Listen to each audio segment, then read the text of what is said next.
여러분 안녕하세요. 문학 A 2학년 9반 수업 시작하겠습니다. 오늘은 수요일이고요. 어제 했던 내용이 어디까지였냐면 184쪽까지였어요. 중간 부분의 줄거리까지 선생님하고 여러분이 함께 읽었죠. 자, 오늘부터는 이제 그 뒤에 내용을 읽어볼 겁니다. 근데 일단 진도를 나가기 전에 여러분들과 함께 다루어야 될 소재를 잠깐 소개해 보겠습니다. 어제 제가 183쪽을 설명했을 때 남장에 대한 걸 이야기했을 거예요. 남장. 이 소설에서 어떤 단어로서 핵심으로 자리 잡고 있는 용어를 알 수 있겠죠. 개월이가 만약에 남장을 하지 않는다면 어떻게 될까요? 평국이가 남장을 하지 않는다면 관직에 나아갈 수 없습니다. 그래서 소설에서 갖고 있는 남장의 의미를 선생님이 한번 정리를 해보았습니다. 작은 글씨로 되어 있는 것을 한번 읽어보시고요. 큰 글씨로 되어 있는 것만 여러분들이 집중해서 보세요. 이런 말을 하고 있죠. 남장이라고 하는 것은 남성 중심 사회에 진출하기 위한 도구이다. 남자로 변신한다는 것, 남자로 뭔가 변장한다는 것을 남장이라 부릅니다. 그래서 남장을 하고 있는 동안에는 여성으로서의 한계를 넘는데요. 그러니까 여기 나오는 평국이가 자신이 입고 있던 여자 옷차림에다가 조복을 입었죠. 그러면 실제로 남장을 하고 있는 동안에는 한계를 넘어서 남성과 동등하게 경쟁하고 활약을 할 수가 있대요. 이걸 대표하는 그림이 바로 83쪽에 있는 그림이 되겠죠. 하지만 이 남장이라고 하는 것은 문제점을 가지고 있죠. 이것은 일시적인 해결책에 불과하다는 겁니다. 다시 자기가 여자의 몸이기 때문에 여자의 모습으로 다시 되돌아온다면 자기가 가지고 있던 사회적인 신분에서 내려와야 된다는 거죠. 이런 부분에서 우리가 알 수 있는 것이 바로 그 당시의 가치관. 뭐라고 했죠, 여러분? 제가 남성 중심적 사고방식, 가부장적 가치관, 유교적 가치관이라고 이야기를 했습니다. 이제 본문을 이어서 읽어보겠습니다. 절정 이유에 대한 내용입니다. 평국은 집안에서 홀로 지내면서 날마다 시녀들을 데리고 장기와 바둑을 두며 세월을 보내고 있었대요. 왜 그랬죠?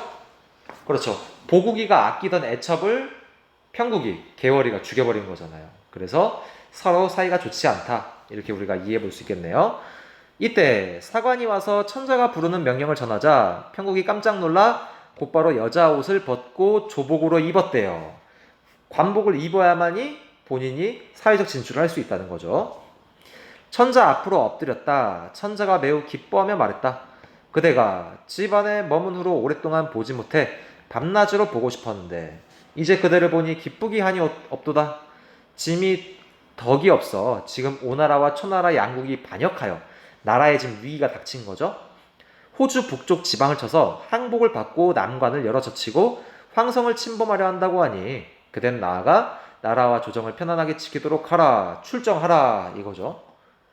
평국이가 여자의 몸이긴 하지만 실제로 개월이가 여자긴 하지만 그 사람의 재능과 지혜를 알아봤기 때문에 임금이 평국이로부터 자신의 신분을 숨기고 있다는 것을 속더라도 이렇게 다시 한번 관직에 등용시켜서 자기 일을 하라고 명령을 하고 있죠.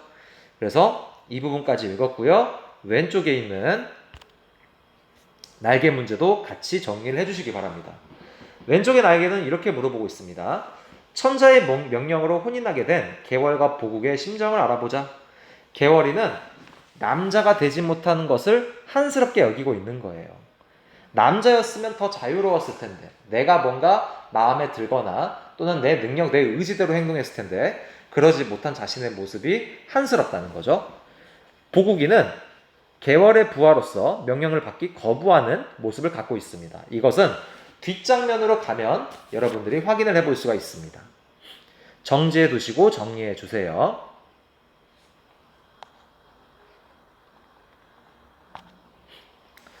저는 여러분들이 정리했다고 생각하고 다음 페이지 넘어가겠습니다. 85쪽이에요. 평국이 엎드려 아뢰었다. 제가 외람되게 폐하를 속이고 속였다는 것은 남장을 했다는 거죠. 높은 관직에 올라 영화롭게 지내기가 황송했는데 황공했는데 저의 죄를 용서하시고 이처럼 사랑하시니 제가 비록 어리석으나 힘을 다해 성은을 만분의 1이나마 갚고자 합니다. 폐하는 근심하지 마옵소서. 제가 출정해가지고 지금 침범한 외적들 다 물리치고 올게요. 이렇게 출정 명령을 받아들이는 거죠. 천자가 매우 기뻐하며 즉시 천병만마를 뽑아 모으도록 했다. 삼남원의 진을 치고 홍원수가 친히 붓을 잡아 보국에게 명령을 내렸다. 이 부분에서 우리가 알 수 있는 것은 결국 홍계월이 보국보다는 신분의상으로는 더 위치로 보면 위에 있다는 거죠. 부하로 지금 보국이 나온 겁니다. 적병이 급하니 중군장은 급히 대령하여 군령을 어기지 마라. 대령이라고 하는 것은 윗사람의 지시, 명령을 의미합니다. 보국이 이 명령을 보고 분함을 이기지 못해 부모께 여쭈었대요. 아이고, 남자라면 또 이런 상황에서 어떻게 해야 될까요? 신분적으로는 위에 있기 때문에 인정을 해야죠.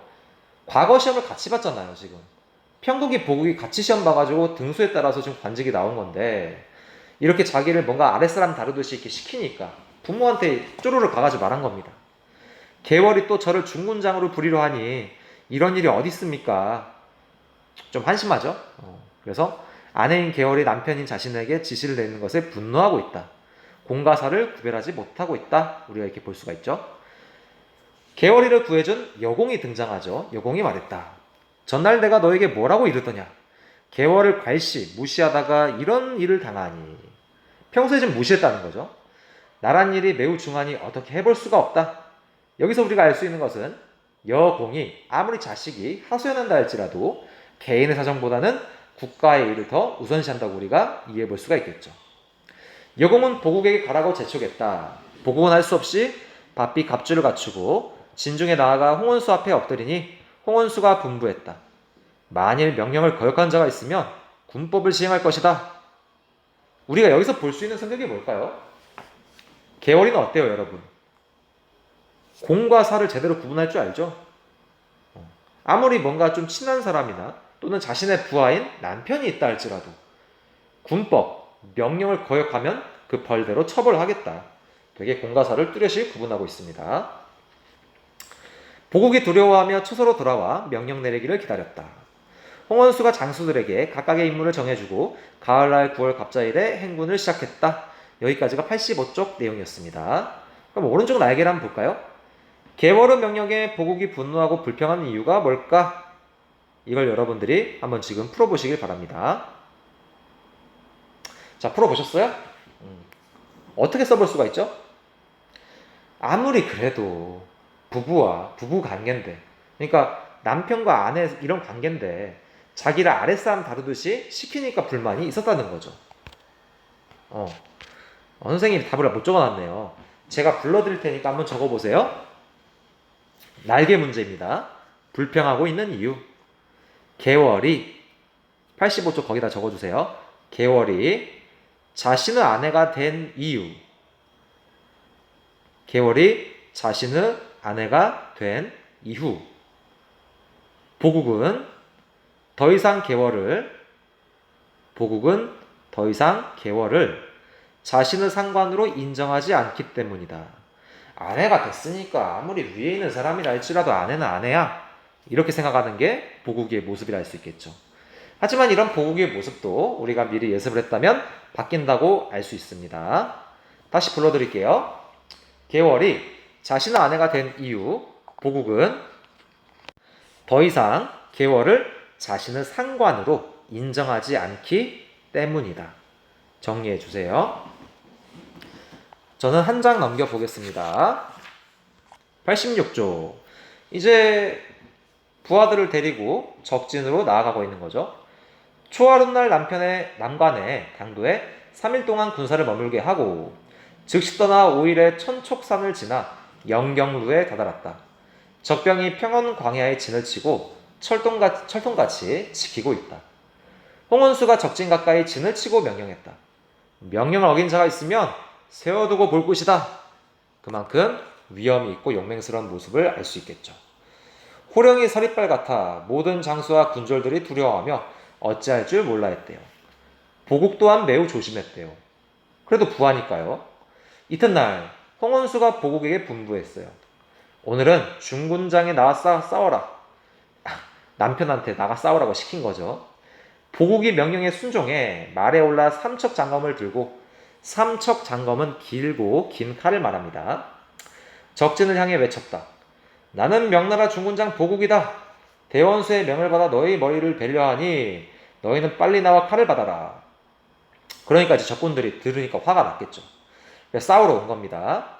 세 번도 채 겨루지 않아 보국의 칼이 빛나더니 순간 운평의 머리가 말 아래로 떨어졌다. 그래도 보국이도 어느 정도 무예를 갖고 있는 어떤 모습이라 할 수 있겠죠. 무예의 실력이 있으니까 당연히 벼슬을 했겠죠. 적장 운경이 운평의 죽음을 보고 형제이나 보네요.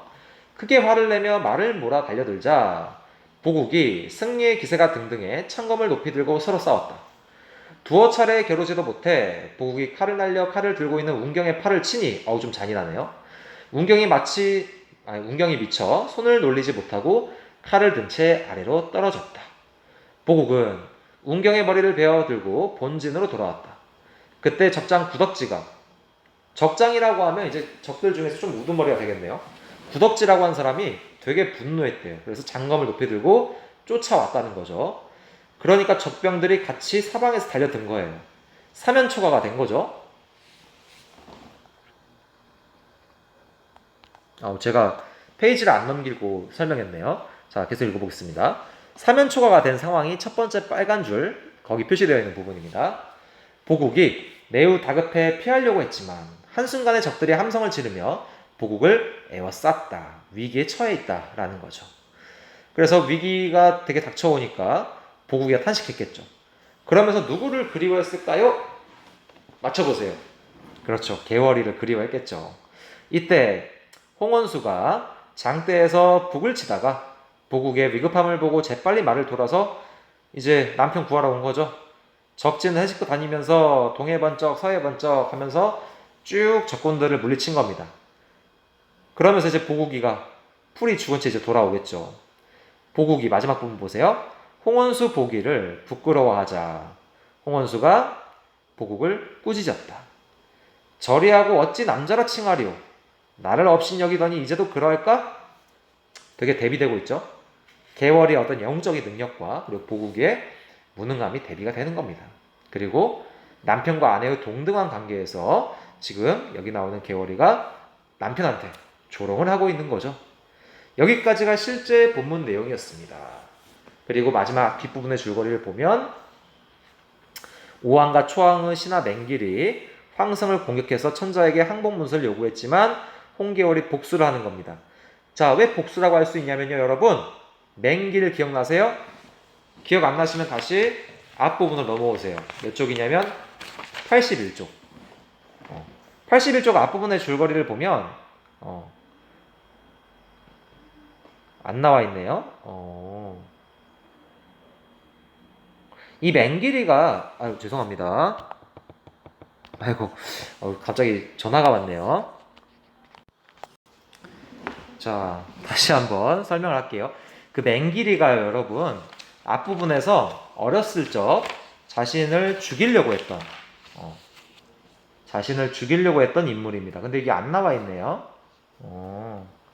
그러니까 이 맹길에 의해서 홍계월이 이제 물에 빠져 죽으려고 했었는데 그때 이 여공이 도움을 이제 구원을 해주거든요. 그래서 같이 사는 건데 맹길이를 죽이려고 할 때 이제 이런 말을 해요. 그대는 나를 아는가? 해가지고 복수를 하는 거죠. 자신이 어렸을 적, 그러니까 어린 아기를 죽이려고 했던 그 아기가 바로 자신이다. 그런 식으로 말하는 부분이 원문에 있었는데 안 나왔네요. 어쨌든 이 맹길이를 복수하고 그 다음에 천자를 구한 다음에 이제 여기 나오는 보국이하고 홍계월하고 같이 행복하게 사는 것이 해피엔딩입니다. 마지막 결말이 되겠죠. 자, 이제 여기까지가 저랑 온라인 수업했을 때 내용이었고요. 이제 여러분하고 저는 다시 수업방으로 넘어와가지고 화상 수업방에서 수업을 하겠습니다. 87쪽에 있는 날개부터 같이 이어서 할게요. 수업방 넘어오세요.